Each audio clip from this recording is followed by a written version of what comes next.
कल वाला लेक्चर ले लिए दोनों? हाँ जी, ले लिए। उसमें कोई क्वेश्चन है करने वाला?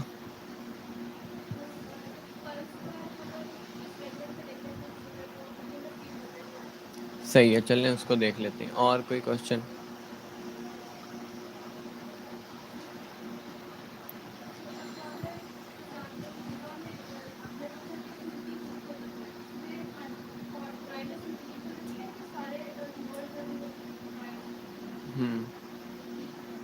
पहले आपने क्या बोला है?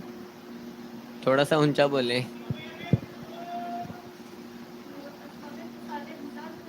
हम्म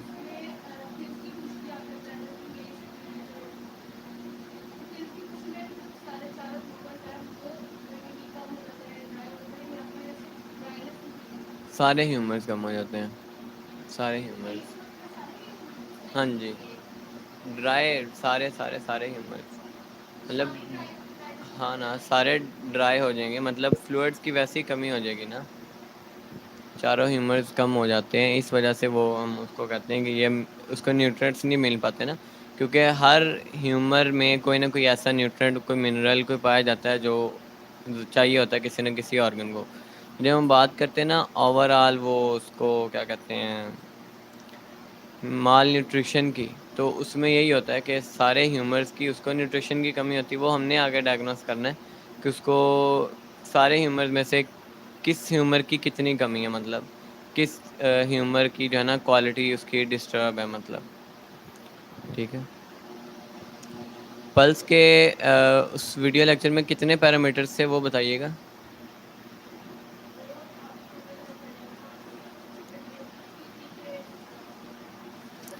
3 चीज़ें थी, मतलब एक सुपरफिशियल और एक उसकी लेंथ और विड्थ, बस ये चीज़ें थी। ठीक हो गया। बस अभी तक यही 3 पैरामीटर में। नेक्स्ट? अच्छा, नेक्स्ट कौन सा पढ़ा है? पूरा लेक्चर किसी ने नहीं लिया? करा पड़ा था, ठीक हो गया। चले, नेक्स्ट बीट था। बीट में यह है कि अगर स्ट्रॉन्ग बीट हो, स्ट्रॉन्ग बीट कैसे फील होती है कि आपने मतलब अपनी फिंगर्स रखी पल्स पे, तो अगर तो वो रेजिस्टेंस दे फिंगर, मतलब आप इसको प्रेस करें तो वो जो बीट है पल्स की, वो उस फिंगर को ऊपर को पुश करें, इसको हम कहते हैं स्ट्रॉन्ग पल्स। और ये जो स्ट्रॉन्ग पल्स होती है, ये कुव्वत हैवानी के मजबूत होने की अलामत होती है। कुव्वत हैवानी, कुआ में पढ़ा था ना, कुव्वत हैवानी से मुराद आपके दिल की जो कुव्वत होती है, ठीक है, जिसमें आपकी ओवरऑल मतलब आर्टरीज, वेन्स, इनकी स्ट्रेंथ। ठीक है। तो अगर तो स्ट्रॉन्ग पल्स हो तो ये कुव्वत हैवानी के स्ट्रॉन्ग होने की अलामत है, और अगर वीक पल्स हो तो ये कुव्वत हैवानी के वीक होने की अलामत है, और अगर मॉडरेट हो तो ये मॉडरेसी की ही अलामत है। उसके बाद नेक्स्ट पैरामीटर आता है ज़माना हरकत। ठीक है। पल्स, ज़माना हरकत पैरामीटर है। इसमें 3 तरह की पल्स होती है। एक होती है सरी पल्स, जिसको हम कहते हैं फास्ट सरी। हाँ, सरी, इसको हम कहते हैं फास्ट पल्स। और एक होती है बती, इसको हम कहते हैं स्लो पल्स। और एक होती है मोतदल। दूसरी बती, हाँ बती, और तीसरी मोतदल। ठीक है। ज़माने हरकत में ये 3 चीज़ें आती हैं: सरी पल्स फास्ट, बती पल्स स्लो, और मोतदल मॉडरेट। ठीक है। अब जो सरी पल्स होती है, ये ऐसे हम फाइंड आउट करते हैं कि इसमें जो पल्स की बीट है, मतलब आपकी एक सांस लेने और एक सांस मतलब निकालने, एक इंस्पायरेशन और एक एक्सेलेशन, इनहेलेशन और एक्सेलेशन, सॉरी इंस्पायरेशन कह रहा हूँ, इनहेलेशन और एक्सेलेशन जो है, इस अमल के दौरान 4 बीट्स अगर हों तो ये नॉर्मल होती है, और 4 से ज़्यादा हों तो फास्ट, 4 से कम हों तो स्लो।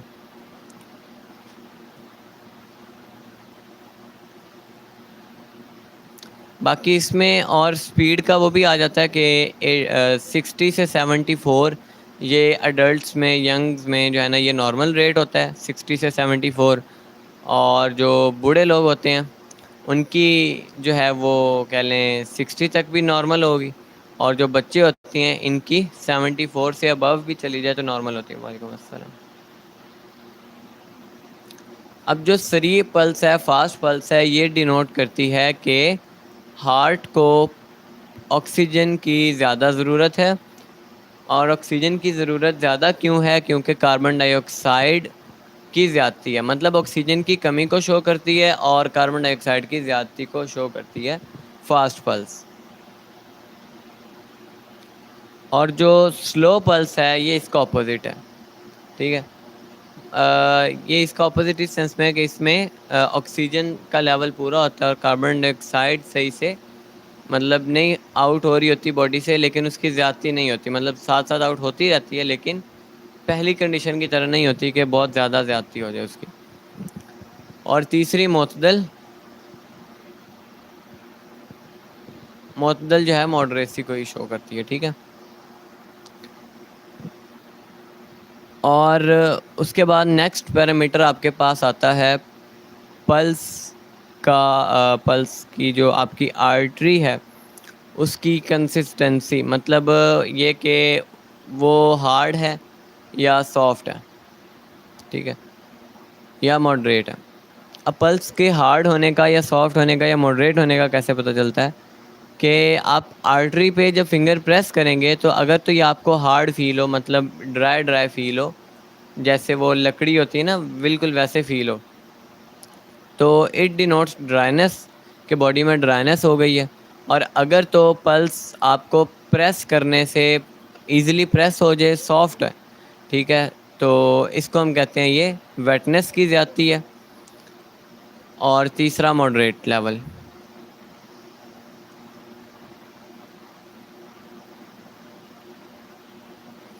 उसके बाद नेक्स्ट पैरामीटर आपका आता है कि पल्स जो है वो फुल है या एम्प्टी है, मतलब पल्स का वॉल्यूम कह लें, ठीक है। फुल पल्स आपने कैसे चेक करनी होती है कि लाइक आर्टरी जो है ना, ये एक वाटर पाइप की तरह है कि इसमें ब्लड फ्लो कर रहा होता है और वाटर पाइप में आपको पता है कि पानी मूव कर रहा होता है। तो अब जब पानी मूव कर रहा होता है तो और आप पाइप को प्रेस करें तो आपको वो जो अंदर पानी की वो एक फील आती है ना कि अंदर पानी मूव हो रहा है। तो सेम लाइक आर्टरी जो फुल होगी वो ऐसे ही फील होगी कि आप जब प्रेस करेंगे ना तो वो आपको भरी भरी हुई फील होगी, ठीक है। ये होती है फुल पल्स। और नेक्स्ट आती है आपके पास एम्प्टी पल्स। एम्प्टी पल्स इसका ऑपोजिट होती है कि आप उसको प्रेस करते हैं वो आपको खाली फील होती है। जो फुल पल्स है ये आपका डिनोट करती है वेटनेस को, और जो एम्प्टी पल्स है ये शो करती है फ्लूइड्स की कमी को या ड्राइनेस को, ठीक। उसके बाद नेक्स्ट पैरामीटर आपके पास आता है ज़माना सुकून। पहले ज़माना हरकत किया था, अब ये ज़माना सुकून। ज़माना सुकून में आपके पास तीन चीज़ें आती हैं, एक मुतवातर पल्स, एक मुतफावत और एक मुतदल। मुतवातर मीन्स के रेगुलर और मुतफावत मीन इर्रेगुलर और मुतदल मीन मॉडरेट, ठीक है। अब जो मुतवातर पल्स होती है ये वो पल्स होती है कि जिसमें एक बीट से दूसरी बीट के जो दरमियान डिस्टेंस है वो बहुत कम हो, मतलब ऐसे लगता है कि ये बीट के दरमियान डिफरेंस शो ही नहीं हो रहा है, ऐसे एक से दूसरी बीट, एक से दूसरी बीट।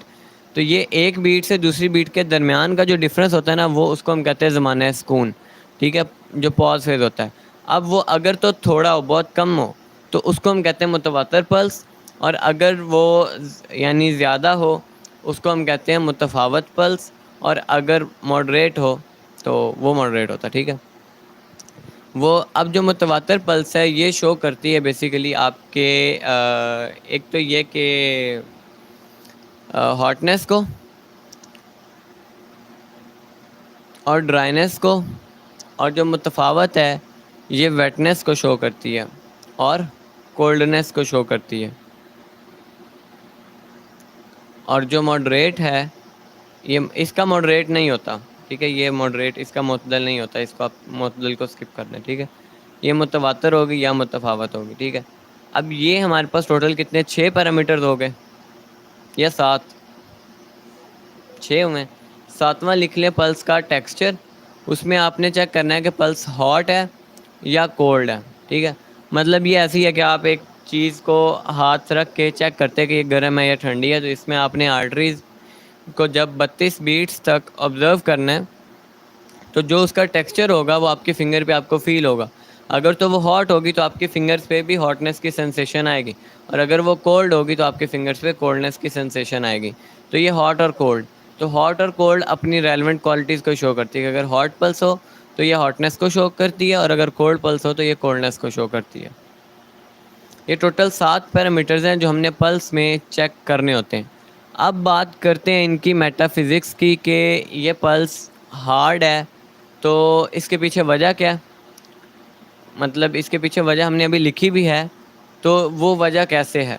ठीक है, इस लॉजिक की बात करते हैं ना कि पल्स फास्ट है तो किस वजह से है और वो कैसे है। ठीक है, इसी तरह पल्स भरी हुई है तो वो कैसे है, मतलब वो जिस चीज़ को डिनोट करी है कैसे उसकी वजह से भरी हुई।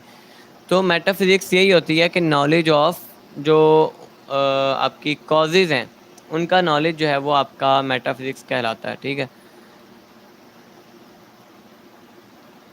अब पहला पैरामीटर आ जाए। पहला पैरामीटर क्या था, लेंथ, आपका आपके पल्स की लेंथ। कि अगर पल्स लॉन्ग हो तो ये क्या डिनोट करती है, हॉटनेस को। ठीक है, अब ये आपने ये सारे इसके मेटाफिजिकल जो लॉजिक्स हैं ना, लॉजिकल जो इसकी रीजनिंग है वो जनरल सेंस, कॉमन सेंस को यूज़ करते हुए है। कि जैसे हम देखें कि एक चीज़ को जब हम हीट प्रोवाइड करते हैं तो वो क्या करती है, फैल जाती है ना, एलोंगेट हो जाती है। तो सेम लाइक जब ब्लड के अंदर हीट ज़्यादा होती है तो उसकी आर्टरी आपको लॉन्ग मिलती है। ठीक है, और ये मैंने वो लेक्चर में हमने बात की थी कि अगर ये क्या कहते हैं 4 फिंगर से ज़्यादा हो, 4 फिंगर तक हो, तो ये साथ ही वीकनेस को भी शो करती है। ठीक है, मतलब एक चीज़ को हॉटनेस मिल रही है, उसका स्ट्रक्चर मतलब चेंज हो रहा है ना, फैल रहा है, तो एक टाइम आएगा कि उसका स्ट्रक्चर टोटली डिस्ट्रॉय हो जाएगा, मतलब बिल्कुल ही वीक हो जाता है ना। एक चीज़ जब इतनी थी तो उसकी स्ट्रेंथ और थी, जब इतनी हुई तो उसकी स्ट्रेंथ कम हो जाती है ना। तो इसलिए जो लॉन्ग पल्स है वो वीकनेस और हॉटनेस को डिनोट करती है। दूसरा इसका क्या, इसका ऑपोजिट जो है वो आप खुद लॉजिकल रीज़न कर लीजिएगा ना कि शॉर्ट पल्स कैसे डिनोट करती है हॉटनेस की कमी को। ठीक है, दूसरा पैरामीटर क्या था, विड्थ। कि अगर पल्स वाइड है तो ये क्या डिनोट करती है, वेटनेस को, और अगर नैरो है तो ये डिनोट करती है ड्राइनेस को।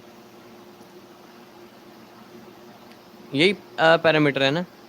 अब वाइड पल्स में सिर्फ वेटनेस अकेली नहीं होती, इसके साथ हॉटनेस भी होती है। तो अब जो वाइड पल्स है ये वैसे ही है, मतलब जैसे एक पहले लेंथ में इजाफा हो रहा था, और अगर हॉटनेस के साथ अगला लेवल ये होता है कि उसके साथ ही उसकी जो विड्थ है उसमें भी इजाफा हो जाता है। या फिर ये अपोजिट भी होता है कि बाज़ औक़ात पहले विड्थ में इजाफा होता है जब हीट मिलती है उसको, और बाद में लेंथ में इजाफा होता है ना। तो ये जो वाइड पल्स है और जो लॉन्ग पल्स है ये हॉट एंड वेट टेम्परामेंट की निशानी है। ठीक है, सेंग्वाइनस टेम्परामेंट की ये पल्स यानी सबसे उसका मेन फीचर ये 2 पैरामीटर्स होते हैं। और इसका ऑपोजिट जो है वो आपके पास आ जाएगा नैरो पल्स, कि वो शो करती है ड्राइनेस को और कोल्डनेस को। कि कोल्डनेस में हमें पता है कि चीज़ें सिकुड़ती हैं, चीज़ों का साइज़ कम होता है। ठीक है, और उनके अंदर जो फ्लूइड्स का लेवल है वो भी कंजेस्टेड होता है ना, इसलिए नैरो मिलती है आपको। तीसरा पैरामीटर क्या था, सुपरफिशियल है या फिर डीप है। अब जो सुपरफिशियल है इसमें मैंने क्या बताया था, हॉटनेस और ड्राइनेस, या अकेला ड्राइनेस, हॉटनेस कहा था ना कि एक, हाँ, सुपरफिशियल जो पल्स है ये भी हॉटनेस को शो करती है। ये भी एक जनरल सेंस की एक लॉजिकल रीजनिंग है कि जैसे ही मतलब आप दूध की मिसाल ले लें, उसको जैसे हीट देते हैं वो बॉईल करके क्या होता है, ऊपर को आ जाता है ना। हाँ जी, पल्स का तीसरा पैरामीटर है सुपरफिशियल है, ये डीप है। ठीक है, अब सुपरफिशियल के पीछे वजह क्या है, हीट। और हीट हमें मतलब जनरल सेंस में हम अपनी डेली रूटीन में भी देखते हैं कि जब हीट होती है तो चीज़ें उबलती हैं, मतलब ऊपर को आती हैं ना, अपनी कह लें कि नॉर्मल रेंज से ऊपर को आ जाती हैं। ठीक है, जैसे पहाड़ों में आपको पता है आतिशफ़िशां का जो अमल होता है, फिर ऐसे ही मिल्क बॉइलिंग का जो प्रोसेस है, जैसे हीट मिली ऊपर को आ जाता है ना, और वो उबाल उसको आ जाता है। तो चीज़ें ऊपर को आती हैं बिकॉज ऑफ देयर, एक तो हॉटनेस वजह और दूसरा उनका लाइट होना, मतलब वेट में लाइट होना। जो चीज़ जितनी हल्की होगी वो उतनी ज़्यादा जल्दी ऊपर को आ जाती है ना। तो अब चीज़ें हल्की कब होती हैं? जब चीज़ें ड्राई होती हैं। जब उनके अंदर फ्लूइड होंगे तो वो भारी होंगी, ठीक है। तो जब उनके अंदर फ्लूइड की कमी होगी तब वो चीज़ें हल्की होंगी। तो इसलिए जो सुपरफिशियल पल्स है ये डिनोट करती है हॉटनेस और ड्राइनेस को, और इसका ऑपोजिट है डीप पल्स, ठीक है, कि वो डिनोट करेगी कोल्डनेस को और वेटनेस को। ठीक है, 3 पैरामीटर्स क्लियर हो गए। उसके बाद अगला पैरामीटर क्या है जो अभी पढ़ा है? फास्ट पल्स और स्लो पल्स। फास्ट पल्स में हमने कहा कि उसको ऑक्सीजन की ज़्यादा ज़रूरत है, मतलब ये डिनोट करता है कार्बन डाइऑक्साइड की ज़्यादती हो गई है, और ये डिनोट करता है पुअर ऑक्सीजनेशन को। ये तो बड़ी इजीली आपको इसकी लॉजिकल रीजनिंग समझ आएगी। आप जैसे ही कोई एक्सरसाइज करते हैं, जैसे ही कोई हार्ड वर्क करते हैं, या मतलब स्पीड में भागते हैं, सीढ़ियाँ चढ़ के आते हैं, तो आपका सांस क्यों फूल जाता है? ये मतलब सांस क्यों आपका तेज़ हो जाता है? बिकॉज उसको ज़्यादा ज़रूरत है ऑक्सीजन की। तो ये सिंपल सा लॉजिक है कि जब चीज़ें फास्ट हो रही हैं, पल्स फास्ट हो रही है, तो ये शो करता है कि इस टाइम पे टिश्यूज़ को ओवरऑल वो देखेंगे, अच्छा किस फिंगर के नीचे भी आगे देखेंगे कौन कौन से ऑर्गन आते हैं, तो जिस फिंगर के नीचे भी शो हो रही होगी फास्ट, उसको हम मैयर करेंगे कि अच्छा इन ऑर्गन्स को ऑक्सीजन की ज़्यादा ज़रूरत है इस टाइम पे, ठीक है। और स्लो पल्स ऐसी क्या है कि जब आप रिलैक्स बैठे हो तो आपका आपका जो है वो नॉर्मल होता है, ठीक है, ऑक्सीजन की आपको इतनी ज़रूरत नहीं होती, तो इसलिए जो है वो आपकी स्पीड पल्स की भी स्लो होती है। नेक्स्ट पैरामीटर क्या था? अच्छा, पल्स की अभी बीट हमने नहीं देखी, स्ट्रॉन्ग और वीक, ठीक है। जो स्ट्रॉन्ग पल्स है ये हमने कहा ये ड्राइनेस को शो करती है, और जो वीक पल्स है ये वेटनेस को शो करती है। और स्ट्रॉन्ग पल्स साथ कोल्डनेस को भी शो करती है,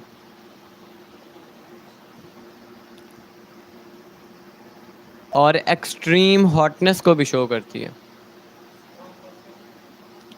कोल्डनेस और ड्राइनेस को, और इसके साथ एक्सट्रीम हॉटनेस को भी शो करती है। वो अभी बताता हूँ। और दूसरी चीज़ है वीक पल्स, वो इसका ऑपोजिट होगा, ठीक है। अब जो स्ट्रॉन्ग पल्स है ये मेन जो इसकी क्वालिटी है ना वो तो ड्राइनेस है, कि मतलब ड्राइनेस बढ़ेगी तो पल्स स्ट्रॉन्ग होगी, मतलब चीज़ें जितनी ज़्यादा फ्लूइड से भरी हों, चीज़ें जितनी ज़्यादा उनके अंदर वो कह लें फ्लूइड्स हों, या जितनी ज़्यादा उनके अंदर वेटनेस हो, वो उतनी उनके अंदर कम रेजिस्टेंस होती है। जैसे फ्लेगमेटिक लोग देखें ना, उनकी स्किन सॉफ्ट होती है कितनी, ठीक है। और जितनी बंदा ड्राई टेम्परामेंट का होगा उसमें उतनी रेजिस्टेंस मिलेगी ना आपको, मतलब चीज़ें जब ड्राई हो जाती हैं तो उनके अंदर एक रेजिस्टिव पावर आ जाती है। तो सेम पल्स के अंदर भी यही है कि जब बॉडी के अंदर ड्राइनेस बढ़ेगी तो पल्स की जो वो आर्टरी है, रेडियल आर्टरी, वहाँ पे हमें जो है वो उसमें रेजिस्टेंस मिलेगी, कि जैसे उसको पुश करेंगे वो आपको पुश बैक करेगी, ठीक है। और जो वीक पल्स है वो इसका ऑपोजिट है, कि जब उसके अंदर फ्लूइड्स होंगे, सॉफ्टनेस होगी, तो वो नीचे को ही दब जाएगी, ठीक है। अब जो ड्राई पल्स है ना, इसमें आपने ये स्ट्रॉन्ग पल्स है, मज़ीद डिफ्रेंशिएट करना होता है कि ये जो ड्राइनेस इसके अंदर आ रही है, ये ड्राइनेस और कोल्डनेस है या ड्राइनेस और हॉटनेस है। वो कैसे मेजर करना है? कि जो पहला पैरामीटर था लेंथ वाला, अगर तो पल्स आपको स्ट्रॉन्ग के साथ लॉन्ग मिले तो ये अलामत होती है एक्सट्रीम हॉटनेस और ड्राइनेस की, और अगर पल्स शॉर्ट और स्ट्रॉन्ग मिले तो ये होती है कोल्ड और ड्राई पल्स, ठीक है। अब आपने देखा होगा कि एक चीज़ को बहुत ज़्यादा हीट मिल जाए ना तो वो बिल्कुल ऐसे एंड पे क्या होता है कि चीज़ सिकुड़ जाती है ना, और ज़्यादा हार्ड हो जाती है। मतलब जैसे वो अक्सर आप चीज़ों को, जैसे प्लास्टिक को जलाएं आप पहले, फिर उसमें को थोड़ी बहुत फ्लेक्सिबिलिटी होती है, लेकिन जैसे ही जलेगा बिल्कुल हार्ड हो जाता है ना। तो चीज़ों को जब एक एक्सट्रीम लेवल की हॉटनेस मिलती है ना, वो अपने टेक्सचर से ज़्यादा हार्ड हो जाती हैं। तो आर्टरी का जो टेक्सचर है ना वो ऐसा ही है कि जब भी उसको एक्सट्रीम हॉटनेस मिलेगी ना वो बहुत हार्ड हो जाएगी, मतलब एक तो श्रिंक हो जाएगी, दूसरा हार्ड हो जाएगी। जैसे लकड़ी है तो आप उसको हॉटनेस देते हैं, पहले तो वो देखेंगे कि मतलब सॉफ्ट होती है लकड़ी, लकड़ी हार्ड होती है, आग उसको क्या करती है, सॉफ्ट कर देती है, उसको राख में कन्वर्ट कर देती है। अब राख में भी कन्वर्ट करती है तो पहले राख का कलर क्या होता है, ब्लैक, फिर एक दो दिन के बाद क्या हो जाती है वही राख वाइट हो जाती है। तो जब एक चीज़ के अंदर वो ब्लैक ब्लैक थी मतलब, तो वो शो करी थी हॉटनेस को और ड्राइनेस को, लेकिन वही राख एक दो दिन के बाद कोल्ड हो जाती है, यानी उसके अंदर से हॉटनेस ख़त्म हो गई। तो अब इसके साथ एक और क्लासिकल फीचर आ जाएगा पल्स का, कि अगर आपको पल्स लॉन्ग मिले साथ स्ट्रॉन्ग मिले तो उस बंदे को जो स्टूल है वो ब्लैक आ रहा होगा, ठीक है। और ब्लैक स्टूल अलामत है एक्सट्रीम लेवल ऑफ हॉटनेस की, इसको हम इहराक भी कहते हैं, यानी ह्यूमर्स का जल जाना, ठीक है। और इसका ऑपोजिट ये है कि जब हॉटनेस की कमी होती है तब स्टूल अक्सर जो है ना वो थोड़ा उसमें, यानी वो उसको रेशा आएगा वाइट कलर का जो है ना उसमें फ्लूइड उसको स्टूल के साथ आएगा, ठीक है, या स्टूल का कलर लाइट होगा, ठीक है। अब ये आपके साथ मतलब पल्स के साथ ही एक स्टूल का फीचर भी होगा ना। इसी तरह हम सारे आगे देखेंगे कि अच्छा पल्स ऐसी है तो उसको क्या क्या अलामात बॉडी में शो हो रही हैं। अभी मैंने एक मतलब आपको एक डेमो के तौर पे एक बताया ना कि अच्छा ये इस तरह आपस में कोरिलेट करती हैं चीज़ें। उसके बाद नेक्स्ट पैरामीटर है मुतवातर और मुतफावत। हो गया ऑक्सीजन वाला ना, नहीं मुतवातर और मुतफावत वाला नहीं हुआ, वह सरी और बती वाला हुआ ना, फास्ट और स्लो हुआ है। मुतवातर पल्स वो होती है कि ये हमने क्या कहा इसके बारे में, कुव्वत हैवानी के साथ कोरिलेट किया ना इसको, कुव्वत हैवानी के साथ है ना। मुतवातर पल्स कुव्वत हैवानी के स्ट्रॉन्ग होने की, और मुतफावत जो है ये कुव्वत हैवानी के वीक होने की। मुतवातर ये होती है कि मतलब एक बीट से जो दूसरी बीट का डिस्टेंस है वो बहुत कम हो, मतलब ऐसी हो कि जैसे एक के बाद एक आई जा रही है, दरमियान में ब्रेक फील ही ना हो। और मुतफावत वो होती है कि जिसमें आपको एक बीट से दूसरी बीट के दरमियान एक अप्रोप्रिएट डिस्टेंस मिलता है, एक पॉज फेज मिलता है। तो ये जो कुव्वत हवानी के स्ट्रॉन्ग होने की दलील है मुतवातर, ये बेसिकली ड्राइनेस की अलामत है, ठीक है। कि जब क्योंकि हम देखते हैं कुव्वत हवानी का ताल्लुक ड्राइनेस के साथ है, अब्जॉर्प्शन के साथ है, मतलब कि आपकी जो अब्जॉर्प्शन का ताल्लुक है, कुव्वत जाज़िबा है उसका भी ताल्लुक ड्राइनेस के साथ, और जो कुव्वत हवानी है मतलब पंपिंग की पावर, बेसिकली एक चीज़ को दूसरी जगह पे पुश करने की पावर, ये कुव्वत हवानी है। एक जगह से दूसरी जगह तक काम जिसने न्यूट्रिएंट्स को लेके जाना है, ठीक है, ट्रांसपोर्ट का जो काम है ये कुव्वत हवानी का काम है। तो अगर तो चीज़ें मतलब ऐसे मुतवातर पल्स है कि रेगुलर चली जा रही है ना, रेगुलर पल्स है कि एक बीट से दूसरी बीट के दरमियान डिस्टेंस बहुत कम है, इट मीन्स कुव्वत हवानी बहुत मजबूत है। इट मीन्स के ओवरफ्लो ऑफ न्यूट्रिएंट्स है किसी एक ऑर्गन की तरफ, ठीक है, और ओवरफ्लो है बेसिकली आपका मतलब आपका ट्रांसपोर्ट जो सिस्टम है वो बहुत तेज़ है। ये आपको रेगुलर पल्स मिलती है डायरिया के पेशेंट्स में, कि जिनको डायरिया हो ना उनमें ये पल्स आपको मिलती है, बिकॉज बहुत हाइपर एक्टिव सिस्टम हो जाता है ना उनके इंटेस्टाइन्स का, कि और ऐसे पेशेंट के जिनको खाना खाते ही फ़ौरन वॉशरूम जाना पड़ता है ना, तो उनमें आपको ये पल्स मिलती है। मतलब हाई मेटाबॉलिज्म की भी एक जो है ना वो फीचर है कि आपको वो रेगुलर पल्स मिलेगी।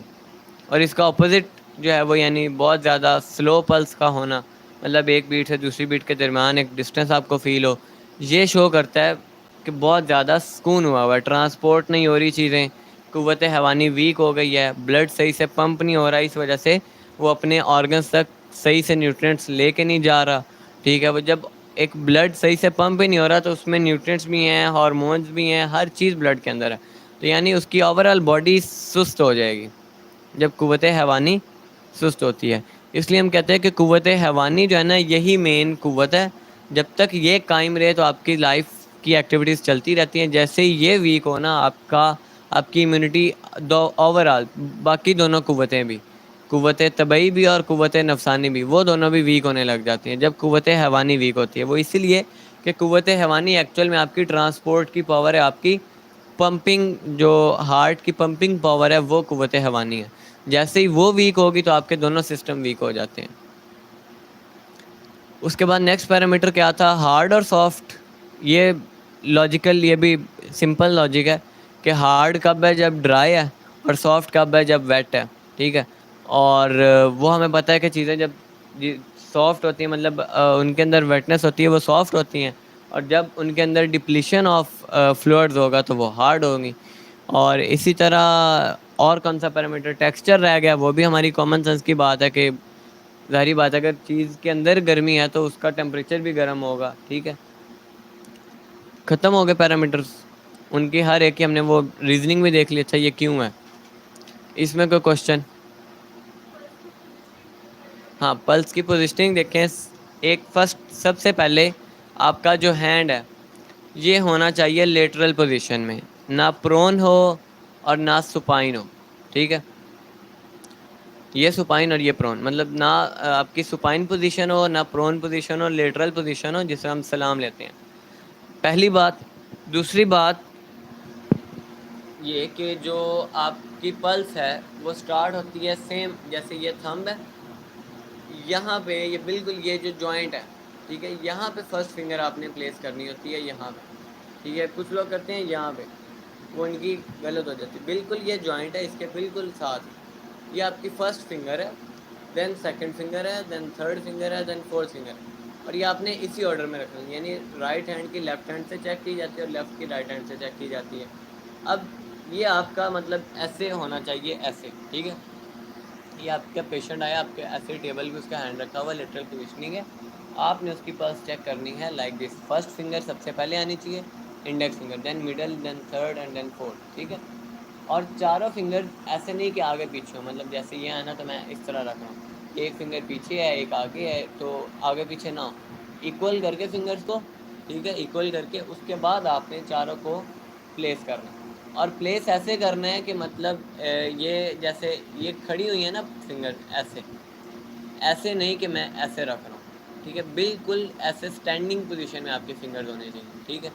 स्टैंडिंग पोजीशन में फिंगर हो आपकी, और बाकी आपका जो है वो बिल्कुल ऐसे है जैसे ये स्टैंडिंग पोजीशन है। ठीक है। मतलब ऐसे नहीं है, ये स्टैंडिंग पोजीशन में होनी चाहिए, तो फिर आपको पल्स ज़्यादा बेहतर उसकी सेंसेशन आती है। जब आप ऐसे करते हैं ना तो सेंसेशन आगे पीछे हो जाती है। और इसमें ये होता है कि जो हमारे फिजिशियंस हैं वो ये कहा करते थे कि अगर आपने अपनी वो पल्स डायग्नोसिस मजबूत करनी है ना तो आपकी जो फिंगर टिप्स हैं ये इंतहाई सेंसिटिव होने चाहिए। मतलब ये वैसे ही सेंसिटिव होते हैं बाय नेचर भी कि सब हम किसी चीज़ को गर्म या वो ठंडा चखना हो तो हम उंगली लगा के चेक करते हैं ना, तो ये पहले ही सेंसिटिव होते हैं। इसकी मज़ीद सेंसिटिविटी को इंक्रीज़ करने के लिए आप इस पर रोज़ाना रात को जो है वो सरसों का ऑयल अप्लाई करते हैं ना 1-2 माह तक रेगुलर, आपकी ये बहुत सॉफ्ट हो जाती है, सेंसिटिव हो जाती हैं। तो ये मतलब लगाते होते हैं, जो अगर आपने पल्स डायग्नोसिस वाकई सीखनी है, रोज़ाना रात को अपनी फिंगर्स पे जो मस्टर्ड ऑयल है, सरसों का तेल, वो लगाना शुरू कर दें रात को। ठीक है। जब आपकी फिंगर टिप्स जितनी ज़्यादा सेंसिटिव होंगी उतनी ज़्यादा आपकी पल्स डायग्नोसिस अच्छी होगी, और जितनी इनकी सेंसिटिविटी कम होगी, जितना ये हार्ड होंगे, उतनी आपकी पल्स डायग्नोसिस वीक होती है। ठीक है। बाकी पल्स डायग्नोसिस में बहुत सारी चीज़ों का ख्याल रखना होता है कि खाने का वक्फ़ा कम से कम, आपके पास पेशेंट आया है 4 घंटे का वक्फ़ा हो, यानी 4 घंटे उसको कम से कम खाए हुए हो गए हों। ऐसा नहीं कि खाने के फ़ौरन बाद पल्स आप चेक करें। खाने के फ़ौरन बाद चेक करेंगे तो पल्स में वही करैक्टरिस्टिक शो होंगे जो उसने खाना खाया होगा। ठीक है। तो इसलिए पल्स हमेशा 4 घंटे का तकरीबन गैप होना चाहिए खाने का, तब आपने पल्स चेक करनी होती है। यानी आप अपने पेशेंट्स को ये चीज़ जब भी वो आपसे अपॉइंटमेंट लें बता के रखें कि मेरे पास आना है तो 4 घंटे पहले खाली पेट होके आना है। तो 4 घंटे खाली पेट होगा, उसकी टंग डायग्नोसिस भी आप अच्छे से कर सकेंगे, उसकी पल्स डायग्नोसिस भी अच्छे से हो सकेगी, और बाकी भी उसकी डायग्नोसिस ज़्यादा अच्छी होगी। जब उसका पेट भरा हुआ होगा ना, आपकी टंग डायग्नोसिस भी फॉल्स होगी, आपकी जो पल्स डायग्नोसिस है वो भी आपको फॉल्स रिजल्ट देगी। फिर दूसरी बात कि बहुत ज़्यादा स्ट्रेनुअस एक्सरसाइज करके ना आया हो पेशेंट।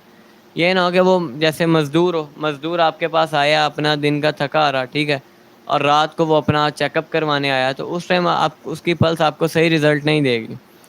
पल्स हमेशा रिलैक्स्ड स्टेट में चेक करते हैं कि इवन पेशेंट आपकी, मतलब जैसे अभी इसकी मिसाल ले लें, सीढ़ियाँ चढ़ के भी आया ना तो मैं आते साथ उसकी पल्स चेक नहीं करूँगा, उसको पहले 5-10 मिनट बिठाऊंगा, उसकी सर्कुलेशन नॉर्मल होने दूंगा, उसके बाद पल्स चेक करूँगा। ठीक है, फौरी नहीं, मतलब आप उसको पहले बातों में लगाएं, उस बाकी डायग्नोसिस कर लें, बाद में आप पल्स चेक कर लें जब तक वो नॉर्मल हो जाए। ठीक है, फिर जब बहुत ज़्यादा नफसियाती पेशेंट हो ना, उसकी भी पल्स आपको फॉल्स रिजल्ट देती है। मतलब बहुत ज़्यादा गुस्से की हालत में आपको पल्स वही मिलेगी जो वो इमोशन शो कर रहा होगा। ठीक है, बहुत ज़्यादा खुशी की हालत में पल्स वो शो कर रही होगी जो उस टाइम पे उसका इमोशन होगा, तो वो फॉल्स रिजल्ट दे देती है अब इमोशंस के मुताबिक। ठीक है, और इसी तरह जो है वो 3-4 और चीज़ें हैं कि पेशेंट नहा के ना आया हो फौरी, मतलब ये ना हो कि नहाया फ़ौरन आपके पास आ गया। ठीक है, गर्म पानी से या ठंडे पानी से, जिससे भी नहाया होगा, सर्दियों में गर्म पानी होता है और गर्मियों में ठंडा पानी होता है, तो वो उस पे उस चीज़ का अफेक्ट आपको मिलेगा पल्स पे। ठीक है, तो ये सारी चीज़ें जो आपने अपने माइंड में रखनी होती हैं, मेजर मेजर चीज़ें हैं। फिर एज का फैक्टर भी होता है कि बच्चों में नेचुरली पल्स फास्ट होती है, ठीक है, सॉफ्ट होती है। ये 2 पैरामीटर्स तो बच्चों के नॉर्मल हैं। ठीक है, इसी तरह जवानों में हार्डनेस जो है वो नॉर्मल है। ठीक है, और फास्ट ये भी नॉर्मल है। ठीक है, फास्ट और हार्ड। बच्चों में सॉफ्टनेस क्यों है? बिकॉज उनकी ग्रोथ हो रही है, उनको वेटनेस की ज़रूरत है कि अगर उनकी हार्ड होगी तो उनकी जो ग्रोथ हो रही है ना, उनकी जो बोन्स की ग्रोथ है या बाकी ओवरऑल ग्रोथ है, तो बच्चे इसलिए कितना गिरते हैं लेकिन उनकी हड्डी वड्डी नहीं टूटती। तो जिन बच्चों में वेटनेस की कमी होती है ना, वो अगर ऐसे बार बार गिरे हैं तो उनकी हड्डियाँ वगैरह टूटती हैं, उनकी हड्डियाँ कमज़ोर होती हैं। तो बच्चों में सॉफ्टनेस की इसलिए ज़रूरत होती है कि उनको प्रोटेक्शन की ज़रूरत होती है, उनकी जो ग्रोथ हो रही है ना, उस ग्रोथ को प्रोटेक्शन की ज़रूरत है, इसलिए उनमें नेचुरली वेटनेस पाई जाती है, नेचुरली सॉफ्टनेस पाई जाती है। और जवानों की हड्डियाँ मजबूत होती हैं, उनके जो कुवा हैं वो स्ट्रॉन्ग हुए होते हैं, इसलिए उनके जो है ना हार्ड आपको मिलती है पल्स। ठीक है, और इसी तरह बूढ़ों में भी सॉफ्ट मिलना, वीक मिलना, ये 2 नॉर्मल पैरामीटर्स हैं। ठीक है, तो यानी ये एज फैक्टर आ गया, उसका डाइट फैक्टर आ गया, उसका बाथिंग फैक्टर आ गया, एक्सरसाइज फैक्टर आ गया, फिर मौसम का फैक्टर भी होता है। यानी जो असबाब सित्ता ज़रूरी है ना, वो 6 के 6 आपने कंसीडर करने हैं पल्स डायग्नोसिस के वक्त। ठीक है, ये फिर आपकी पल्स डायग्नोसिस, यानी आप पल्स जब डायग्नोस कर रहे हैं, आपके माइंड में ये 6 के 6 फैक्टर्स होंगे तो आप एक्यूरेट रिजल्ट्स उसको बता सकेंगे, वरना आप मिस गाइड हो जाएंगे। आपको सही रिजल्ट, पल्स आप सही डायग्नोस कर रहे होंगे ना कि अच्छा ये सॉफ्ट है, ये हार्ड है, लेकिन उसके पीछे जो वजह है ना वो आप मिस इंटरप्रेट कर देंगे। ठीक है, तो ये सारे पैरामीटर इसलिए आपको अच्छे से फैक्टर्स जो हैं ये माइंड में होने चाहिए कि अच्छा ये अगर आ रहा है तो आप उसके रिलेटेड क्वेश्चन कर लें। ठीक है, मतलब एक बंदा जवान है, उसकी पल्स सॉफ्ट मिल रही है, तो इट मीन्स कि वो उसकी नॉर्मल पल्स नहीं है, वो किसी वजह से हुई है। अब वो वजह क्या हो सकती है, वो अभी हमने फैक्टर देखे। ठीक है, कि हो सकता है कि वो दूध वगैरह पी के आया हो सकता है कि वो बहुत कोई हार्ड वर्क करके आया हो, पसीना उसको आया हो, हार्डनेस मतलब हॉटनेस की, इंक्रीज हॉटनेस के बाद भी वेटनेस इंक्रीज हो जाती है ना।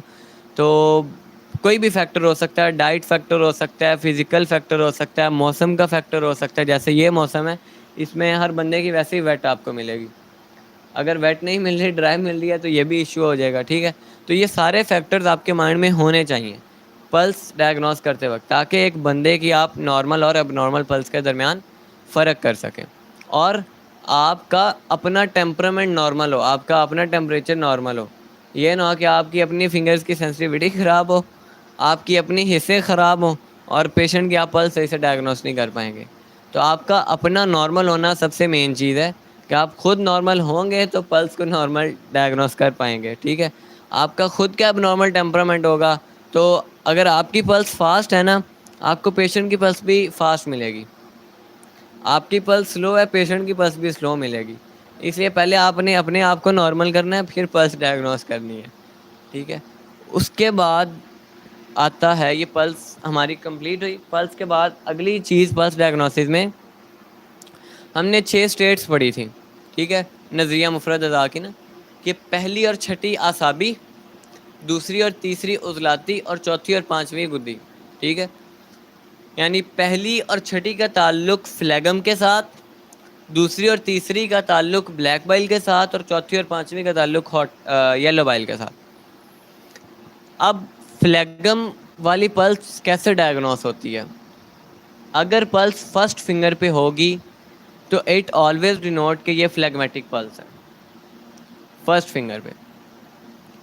अब फर्स्ट फिंगर पे अगर तो सुपरफिशियल होगी तो ये फर्स्ट नंबर पल्स है, और सॉरी 6 नंबर पल्स है। अगर फर्स्ट फिंगर पे पल्स सुपरफिशियल है तो ये 6 नंबर पल्स है। एक मिनट, सुपरफिशियल कहा ना मैंने? फर्स्ट नंबर मिक्स कर रहे हैं। फर्स्ट फिंगर पे superficial pulse first number pulse होती है, यानी आसाबी उजलाती, ठीक है।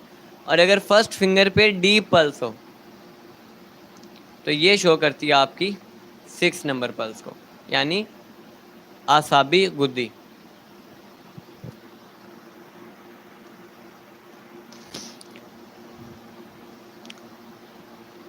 उसके बाद जो बाकी पैरामीटर्स हैं, मतलब सॉफ्ट है, वो सारे पैरामीटर, सबसे पहले काम आपने पल्स डायग्नोसिस में पैरामीटर ये साथ के साथ फाइंड करने होते हैं।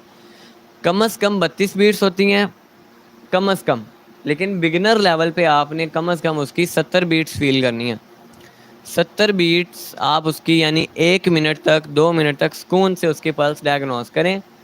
उसके सारे पैरामीटर्स, ये नहीं है कि आपने 10 बीट लिखी साथ ही पैरामीटर नोट कर लें, ऐसे नहीं होता। 70 बीट्स ऑब्जर्व करते जाएं, हर पैरामीटर ऑब्जर्व करते जाएं, उसके बाद फाइनली रिजल्ट लिख लें। अच्छा, इसका ये पैरामीटर आया। अब ये फिंगर्स का जो ताल्लुक है ना, अच्छा फर्स्ट फिंगर पे, सेकंड पे, थर्ड पे, फोर्थ पे, ये वो मतलब ये कि जैसे आपने पल्स डायग्नोसिस के लिए पल्स अपनी फिंगर्स रखी पल्स पे, तो सबसे पहले जिस फिंगर पे आपको सेंसेशन आएगी ना, सबसे पहले, यानी सबसे डोमिनेंट जिस फिंगर पे हो और सबसे पहले जिस फिंगर पे हो, वो उसकी ओरिजिनल ह्यूमरल पल्स होगी। कि अच्छा वो फ्लैगमेटिक होती तो वो आपको सबसे पहले फर्स्ट फिंगर पे फील होगी। बाकी फिंगर्स पे भी हो सकता है फील हो, सेकंड पे भी थोड़ी बहुत बीट हो, ठीक है, थर्ड पे भी थोड़ी बहुत हो, लेकिन सबसे डोमिनेंट और सबसे पहले वो आपको फर्स्ट पे फील हो रही है, तो इट डिनोट्स के उसकी फ्लैगमेटिक पल्स है। अब फ्लैगमेटिक में भी दो कंडीशन, एक छठी और एक पहली, ठीक है। इसी तरह सेकंड और थर्ड, ये सेकंड और थर्ड नंबर पल्स को डिनोट करते हैं।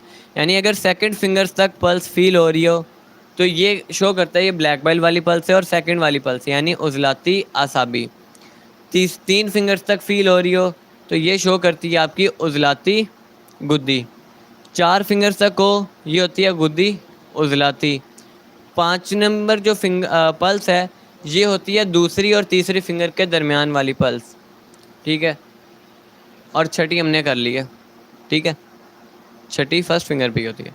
तो ये आपकी 6 स्टेट्स का ताल्लुक पल्स के साथ इस तरह बनता है, ठीक है। अब बाकी सबसे पहले आपने पैरामीटर्स नोट करने हैं, उसके बाद आप देखेंगे कि अच्छा सबसे डोमिनेंट किस पे थी, तो ह्यूमर नोट कर लिया, सारे पैरामीटर नोट कर लिए, फिर आप एग्जैक्टली डायग्नोस कर पाएंगे अच्छा इसको ये इशू है। अब फ्लैगमेटिक जो फर्स्ट नंबर पल्स है, इसका रीजन कौन कौन सा होता है? लेफ्ट साइड या राइट साइड है? क्यों नहीं मेरा बताएं? लेफ्ट साइड है ना, फर्स्ट का लेफ्ट साइड है, पक्की बात। राइट है ना, राइट है। फर्स्ट नंबर जो पल्स है, फर्स्ट नंबर जो स्टेट है, इसमें आपका राइट साइड हेड से लेकर राइट साइड शोल्डर तक का रीजन आता है। यानी अगर आपको फर्स्ट फिंगर पे पल्स फील हो रही है, फ्लैगमेटिक पल्स है, तो ये 100% श्योरिटी है कि उसके इस रीजन में अलामात आ रही होंगी, ठीक है। राइट साइड ऑफ हेड से लेकर राइट साइड शोल्डर। अब राइट साइड हेड से शोल्डर तक कौन कौन सी चीज़ें आ रही हैं? Right side year, right side आपके ये टंग है, राइट साइड आपके ये जबड़े हैं, राइट साइड आपकी आंख है, राइट साइड नॉस्ट्रिल है ये, और राइट साइड नेक है, ठीक है, और राइट साइड शोल्डर। अगर फर्स्ट नंबर पल्स आ रही है तो आपको इस रीजन में अलामात उसकी शो होंगी। फर्स्ट नंबर पल्स का मतलब ये नहीं है कि उसके इस रीजन में मसला है।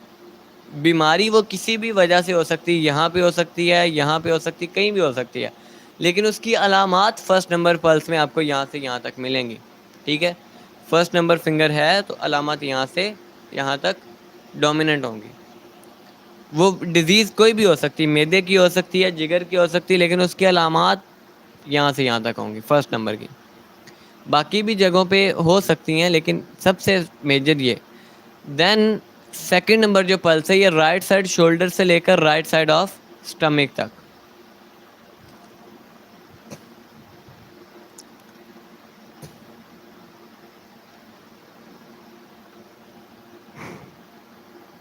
और थर्ड नंबर जो है, ये आपका स्टमक से लेकर नीचे पाँव तक, राइट साइड।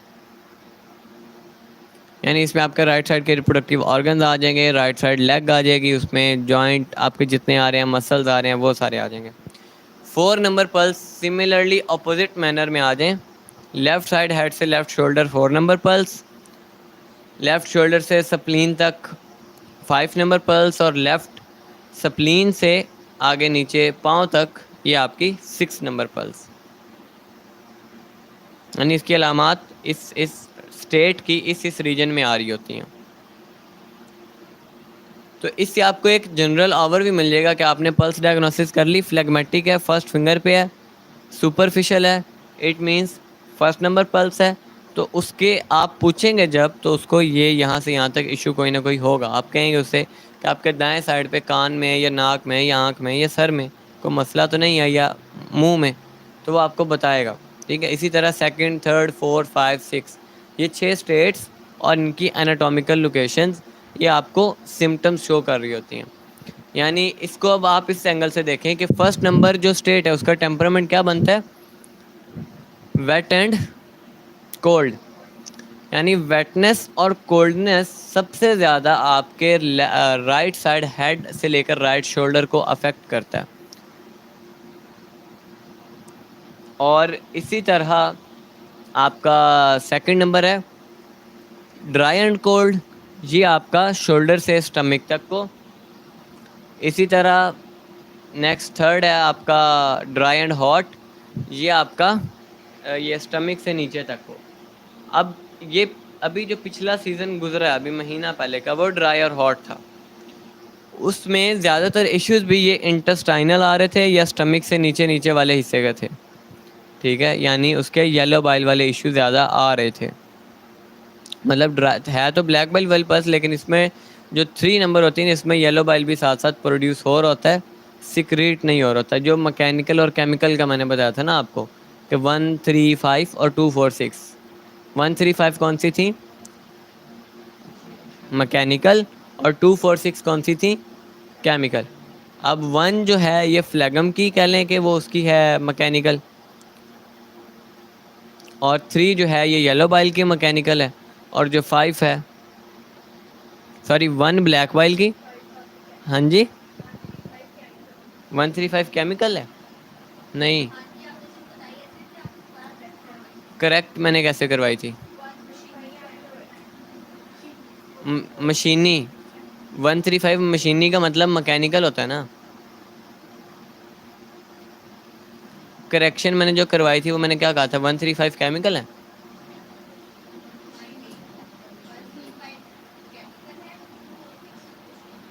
हाँ ठीक है। अब 135 जो है 1 में यानी फ्लैगम प्रोड्यूस होने के साथ साथ क्या होगा, सिक्रीट भी हो रहा होगा। यानी बॉडी में वो अक्यूमुलेट नहीं हो रहा होगा, उसके सिक्रीशन भी साथ साथ हो रही होगी। 3 में ब्लैक बाइल साथ साथ सिक्रीट हो रहा होगा, और 5 में येलो बाइल साथ साथ सिक्रीट हो रहा होगा। और इसका ऑपोजिट 2, 4, 6 के उसमें स्टोर हो रही होती हैं चीज़ें। यानी जब स्टोर हो रही होती है ना, तो आपको उस ह्यूमर की डोमिनेंसी की अलामात मिलती हैं। यानी 2, 4, 6 है तो वहाँ पे जो सेकंड नंबर है वहाँ पे ब्लैक बाइल अक्यूमुलेट हो रहा है, तो आपको ब्लैक बाइल जब डोमिनेट करता है तो जो वो सिम्टम्स आते हैं ना वो शो होंगे। जो हमने ब्लैक बाइल की डोमिनेंसी के सिम्टम्स पढ़े हैं कि अच्छा उसके जो है वो कलर थोड़ा ब्लैक होगा, ठीक है, उसको और उसकी ओवरऑल मूवमेंट तेज़ हो जाएगी, और बाकी जो हमने ब्लैक बाइल के सिम्टम 9-10 पढ़े थे। इस तरह येलो बाइल के हाथ पाँव में जलन होना, ठीक है, उसके पेट में मरोड़ पड़ना, ये सारे अलामात येलो बाइल की डोमिनेंसी की वो 4 नंबर में आ रही होंगी। और इसी तरह 1 नंबर में आपकी फ्लेगमेटिक आ रही होंगी कि सॉरी 2 नंबर में ब्लैक बाइल और 4 में और 6 में फ्लेगमेटिक आ रही होंगी, फ्लेगम सिक्रीट हो रहा होगा। फीमेल्स में मोस्टली लिकोरिया ये 6 नंबर में आपको मिलता है, ठीक है, या 5 नंबर में बाद कात मिलता है, दोनों कंडीशन में हो जाता है।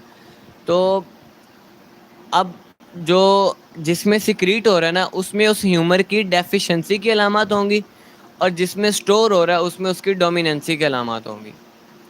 ये मेन पॉइंट है जो नोट करना है, यानी जिस स्टेट में स्टोर हो रहा है वहाँ पे डोमिनेंसी की अलामत होंगी उस ह्यूमर की, और जिस स्टेट में सिक्रीट हो रहा है उसमें आपको उसकी डेफिशिएंसी की अलामत मिलेंगी। सिक्रीट, एक्सक्रीट मतलब एक्सक्रीट या सिक्रीट एक ही बात होगी, मतलब निकल रहा होगा ना साथ ही। जैसे 3 नंबर में ब्लैक बाइल निकल रहा होगा तो आपको ब्लैक बाइल वाली जो डेफिशिएंसी सिम्टम्स हैं वो मिलेंगे। इसलिए हम कहते हैं कि हर स्टेट की बीमारी का इलाज उससे अगली स्टेट है, कि दूसरी स्टेट में डोमिनेट था, मतलब उस वो ह्यूमर डोमिनेट कर रहा था, तीसरी तहरीक जब उसकी करेंगे तो वो सिक्रीट हो जाएगा। तीसरी स्टेट में है तो चौथी में कर देंगे, चौथी में है तो पांचवी में कर देंगे। ये मतलब ट्रीटमेंट बहुत आसान हो जाता है आपके पास, कि आपने सिर्फ ये डायग्नोस करना है कि उसकी स्टेट कौन सी है, पहली है या दूसरी है या तीसरी या छठी तक, जैसे भी है, उससे अगली स्टेट उसका ट्रीटमेंट होता है। 1 नंबर तहरीक, 2 नंबर तस्कीन। तो तस्कीन को आपने तहरीक देनी होती है, ठीक है, और कुछ नहीं करना, सिर्फ तस्कीन को तहरीक दे देनी है आपने। अब मेडिसिनल पार्ट पे आ जाएं कि मेडिसिन में आपके पास 4-5 टर्म्स हैं जो यूज़ होती हैं। मुहर्रिक, शदीद, मुलय्यन, मुसहल, अक्सीर, तरियाक। मुहर्रिक, शदीद, मुलय्यन, मुसहल, अक्सीर और तरियाक। जो मुहर्रिक होता है ना, ये हर स्टेट का, अब फार्माकोपिया मैं आपको समझा रहा हूँ, जो फार्माकोपिया नज़रिया मुफद्दा का, उसमें आपने देखा होगा, लिखा होगा ना 1 नंबर मुहर्रिक या असाबी उजलाती मुहर्रिक, उजलाती असाबी मुहर्रिक, इस तरह शदीद लिखा होगा, मुलय्यन लिखा होगा, मुसहल लिखा होगा। अब जब हम किसी तहरीक का मुहर्रिक देते हैं, उसका मतलब होता है कि वो उस तहरीक का जो टेम्परामेंट है वो उसकी तरफ उसको लेके जाता है, यानी सिर्फ टेम्परामेंटल चेंज आता है, उसकी क्वालिटी चेंज नहीं होती, उसकी जो अंदर ह्यूमरल चेंज है वो नहीं आता, उसका जो टेम्परामेंट चेंज है वो हो जाता है। यानी जैसे आप 2 नंबर मुहर्रिक देंगे तो ड्राइनेस और कोल्डनेस की तरफ वो बॉडी को ले जाएगा। अगर आप 3 नंबर मुहर्रिक देंगे तो ये ड्राइनेस और हॉटनेस की तरफ ले जाएगा, ठीक है, और अगर 4 नंबर मुहर्रिक देंगे तो ये आपको हॉटनेस और ड्राइनेस की तरफ ले जाएगा। यानी इसका काम है कि सिर्फ टेम्परामेंट और जो एक्यूट मसले हैं उनको ट्रीट करना। एक्यूट